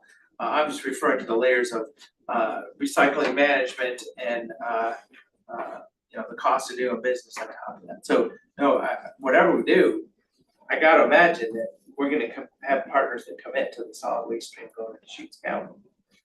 Absolutely. But we have to have the mechanism to create those commitments. Both of the haulers in our county now have their own landfills. They have their own recycling processing corporate's fine, facilities. So they will have their own interests while the county has ours. And I hope and I expect that they would be great partners to this county and the investments that we make. And the commitments of flow that we will be making to those facilities. When we come to make approvals, if it comes to the board and the board makes approvals of new facilities, that will be based on the economics of volume. And if those volumes don't show up, those facilities cost much more on a per ton basis. So we're trying to make sure that we are setting up a system here in the county that will allow us to make good estimations and as we make significant commitments to those facilities. So we're really trying to, if we're modernizing our infrastructure, we are trying to modernize all the agreements that will be feeding and supplying these facilities. So, But then the other problem, we've been modernizing, raising prices. And I heard from somebody the other day, they couldn't wait to yell at me because it was $18 to dump one little piece of whatever at the dump in Redmond. Yep. They drove up, they saw that multi-million-dollar facility and they went, what is going on here? And now it's $18. And then he talked to somebody else and that man said, yeah, I'm gonna dump all my stuff by the road too. So, and I know I've had people dump out by my house before. Yeah, that when, we're modernizing and yet the cost to that person just dropping off some small item is $18. I hope we don't see a lot of trash by the road that shouldn't be there. yep, agreed. Yeah, I mean, really, I can understand why, he wouldn't pay it, he said, I'm not not paying $18. And he didn't, he drove away with it. Well, that's always our dynamic. We, being a public lands county, 79% publicly owned, we really gotta watch out for making sure that it's a welcoming environment, cost effective, and the culture of Central Oregon is to dispose appropriately. Yep. I'd like to ask, if we are making these decisions, that pertain to, and this is probably a legal question. If we're making these decisions that pertain to Republic Services and Cascade Disposal, if commissioners have taken campaign contributions from either of these entities, do we need to disclose that at any point along the way in the deliberations? Technically, legally, no, this is, again, it's not a quasi judicial matter. So it wouldn't be something compelled. I believe the election reporting on donations and that would speak to that. I do wanna say that Erwin was at the budget meeting in May of 2018. I believe he and myself were the only two people actually sitting in the budget meeting as private citizens. So that's how I did meet him, because we were there for the day, for I think 4 days. So, he's been part of our community. And I'm really appreciative. Republic's been dropping off the dumpsters for our community cleanups in southern Deschutes County, so we're all over on this thing. So I'm not, look it up, do whatever, but there's nothing to hide from here. We have to be very open and honest about this. And this is 100-year kind of stuff we're talking about here. A solid waste facility, disposal facility is gonna be for generations in the future. We're talking about 50-something years ago when this even came into place. So yeah, this is bigger than any one person's political whims. This is serious business. That's fine. I also think it's very important for people to understand if any of the three of us are making decisions about this matter and these two businesses, that the public understands any connections that exist between political candidates and the entities whose agreements or whose non-contractual setups we are deciding about. Well, as to say, I mean, please, we haven't done this before, but I mean, a person representing the people, making policy and budget decisions in alignment with the values, I mean, this is, you know, it's a full legal process to support candidates and show alignment, so Sure. please don't make it I'm not like it's saying, some I'm not dark saying that, nefarious thing. I'm not saying that there's, I'm not saying anything illegal has happened. I am saying that, you know, the voters, the taxpayers, Look it all up, the yep. ratepayers deserve to understand, you know, who might have influence on who. There you go. Oh, I will announce, I do have Republic, I think it was High Country at my house, and honestly, I've never had a problem with them. So I don't know what it is, cause they do Tuesday pickup, but they've always been fine, but you know, you go to Redmond and you can hear the stories. Well, as I say, so this has been published here, you know, Tim, and we all can talk, I mean, let's communicate, you know, as I say it, and I have truly been in a spot where I didn't wanna negotiate outside of the process. We've been updated in front of Redmond City Council, partnership, Bend City Council, and now this is going to a different mode here, so. Yeah, I mean, there's some good insights into what we're doing and why, I'd like to study it a little bit more, and I'll get to a decision today. Ed, what are you thinking that? Sure doesn't sound like we're ready to make a decision today. But, you know, I'll voice that whether through termination and moving towards a franchise agreement, or whether through restructuring, you know, our current code, I think the things identified in this memo, performance standards, facility designation, financial transparency and reporting, and DEP program and reporting requirements need to be addressed. Oh, I agree, I mean, this is the goal, this is a great memo and laying out the big picture here too. As I said, I think we just stepped into this one, we can bring it back. I don't So know, do we want to There's anything identify a else for time to today? bring this back? and that's fine, yeah. As I said, I'd like to, you know, just touch base and, you know, sit down, maybe your legal staff and figure out where the next steps are for me, always one commissioner. So, Okay. a couple weeks or, All right, yeah, we'll work on getting further information, providing it to you all, and then most likely getting something scheduled within the next month or so. in a month. All right. is fine. A month makes sense. Okay, thank you very much. Thank you, appreciate your time.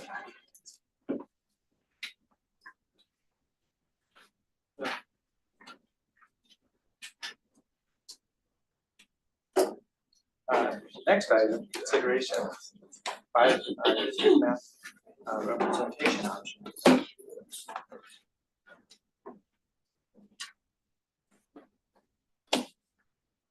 Okay, Commissioners, I, I'm Barrison, Strategic Initiatives Manager. I don't know if you want me to start with the background, or if Commissioner Chang, who introduced the topic, would like to start. Open to either one. I can start, you know, a few months back, I was at a conference, National Association of Counties Conference. Was chatting with the commissioners from Missoula County, or two of them, and you know, I said we were exploring districting, and they said, oh, well, let me tell you how we do it. And after hearing the explanation, it sounded like it solved, you know, their model. It sounds like it solves for the key issues, problems we are coming up against when we talk about districting. You know, the whole argument for districting is to ensure that, you know, each region of the county has assurance that someone on the board is watching out for their interests, represents them. So in Missoula County, they have geographic districts. Candidates need to file for the seat where, the seat in the district where they live. So you get that covered. You know that, every geographic region of their county, there will ultimately be a commissioner that comes from there. The other thing that they do though is that they elect their commissioners at large, or countywide. So even though you need to come from a specific district to run for that seat, you still need to be elected by the electorate of the entire county. And by doing that, they address the whole concern of parochialism, right? Like a commissioner candidate or a commissioner, primarily being concerned with what the voters in their district, just in their district think, and maybe putting county voters who are outside their district second in their priorities.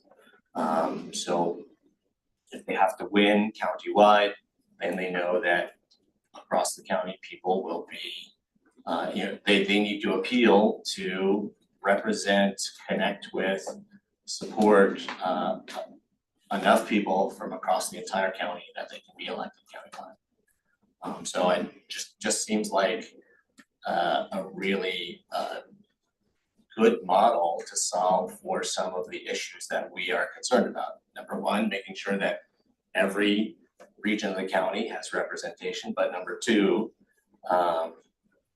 ensuring that every commissioner candidate, every commissioner represents the entire county population. You support Commissioner? No, remember I lived in Los Angeles. We had over 10 million people. We had 5 districts and I know I had a supervisor and yes, and they represented 2 million people and I feel like it's the same thing here. It's just on a much smaller scale. So I think the district mapping is a really excellent exercise and to give people that live out in the country, they don't have the city council people or that they can call on personally, I think that's why I believe it should be per district. I think it's just a really, it's the way LA County did it on a much larger scale. Missoula County is 125,000 people, 80,000 in the city of Missoula, so like 2/3 or whatever. Yeah. Almost 52% public lands, 2,500 square miles, so we're 3,500 square miles. So that was interesting to kind of learn about it. I'm not supportive. I mean, I really want to understand what we're trying to solve for, just like you started off with. I know that good people run for office and city council, county commission, state legislators. This just feels like it would be the cabal of motivation that really wants to make a difference today is gonna go pick these different district leadership or whatever. And it could swing the other way someday too. I just don't see it either way. I'm not tracking what you're concerned about. Oh, yeah. The cabal of, who is that? So it would be, And what are you worried the people that about them put this doing right petition now? together, I don't know what we're solving for to start with. I wasn't excited about. I mean, what are we trying to fix? We have a passionate person talking about housing. State land use locks us down for that. We do the budget of the Deschutes County. We have the other elected officials. And I mean, if we just want to go down environmentalist paths or enthusiasm for, I don't know, being in control, there's people that get excited about that. But for just doing the people's business, I don't see this solves for anything. I'm not following anything you just said. If you're still sore about the 5 commissioner ballot measure passing, which by the way passed basically by a 2-to-1 majority.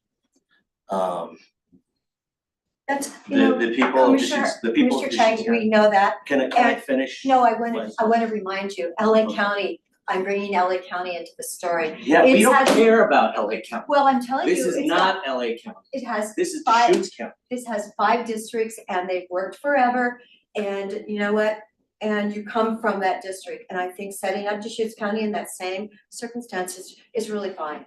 So thank you. We have several counties in the state of Oregon that have 5 commissioners, some of which are districted.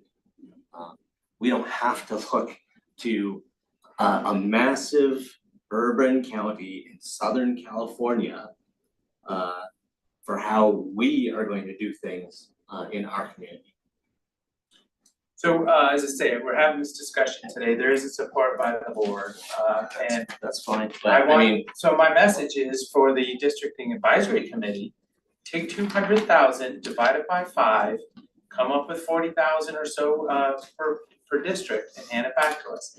I mean, there's all these push and pulls, but what if we try this, let's try that, maybe we should discuss this. So as I say, this is my moment to be able to share with our district advisory committee, please just give us 5 districts, that's all we're asking for. Yeah, the Lane County districts, they work well, so. So that's, Okay. that's what I got. so to go back to what I was saying before I was interrupted, I just wanna say, go back to the discussion of the 5 districts, or the five commissioners. The people of Deschutes County said, we are a rapidly growing county, over 200,000 people. We think that if we had 5 commissioners, we would have more connection to our commissioners and we would get better representation. That's all that was about. So to say, to tell them, oh, you're wrong, you're getting great representation now.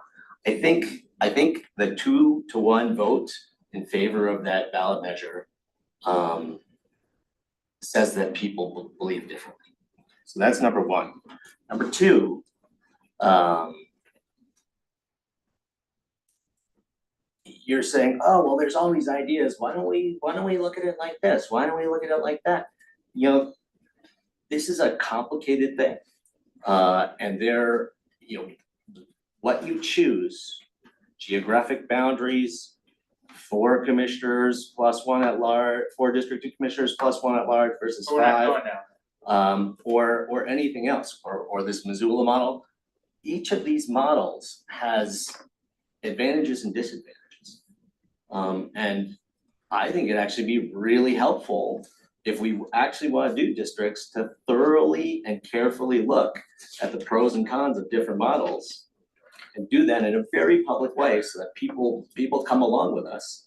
If you want this ballot measure to pass after the committee produces that.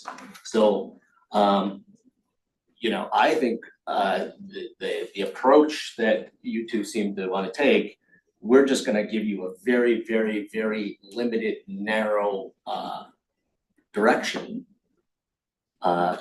district mapping advisory committee, without the people, without the committee weighing out the pros and cons of completely different models, is exactly the opposite of what we should be doing if we want the committee to produce a ballot measure, a map for a ballot measure that the community can get behind. Right? If you don't want decision-making and trade-offs to be publicly weighed, if you just want to make the decisions, then you can do it like this. Just give the DMAC a very, very narrow, So, very, very and narrow. we're discussing it, you asked If us you to want- discuss it, so I put it on the agenda, we're doing this right now, and we're just bumping right into each other, so I don't understand. I would You- propose, you- I would propose that we hand it to the DMAC to consider, to Yeah, evaluate this see, question. the 2 of us don't support that, so that's why, 5 districts, clean map, hand it back to us. Yeah. That's what the majority of this So- board is asking for. So the fewer And options, that you ask the voters, don't think about that, just trust us, this is the way to go. The The voters are gonna make the final fewer choice. options you evaluate with the voters, the less support you were gonna have for your ballot measure. When apparently, you're going to ram it through 2-1 in 2026 to go on the ballot. May I say something now? Nathan, thank you so much for coming in today. You're like me, you live outside of the city boundary, you said, and you're just worried that you wanna have a voice. So keeping it really, as simple as possible. Lane County, LA County, they have districts, and I feel like, those are the people that I do worry about, the people that do live outside the city boundaries. And Tumalo is not incorporated, Terrebonne's not incorporated, so I just wanna be sure that they all have someone that they can reach out to. So, that's all I would like to say, and thanks Nathan for coming. I won't drag you on this. Okay, well, so as I say, clarity for DMAC, these 5 districts. Yeah, I didn't bring up this discussion hasn't been brought up with them because Yeah, it no, wasn't it's one not, of their it's not for ordinances. them. Thank you. Thank you.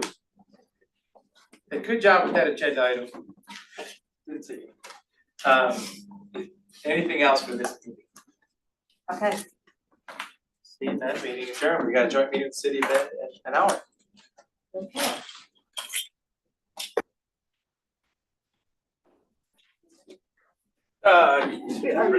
Oh my gosh. Stay for it. Oh my gosh. I think I had double take.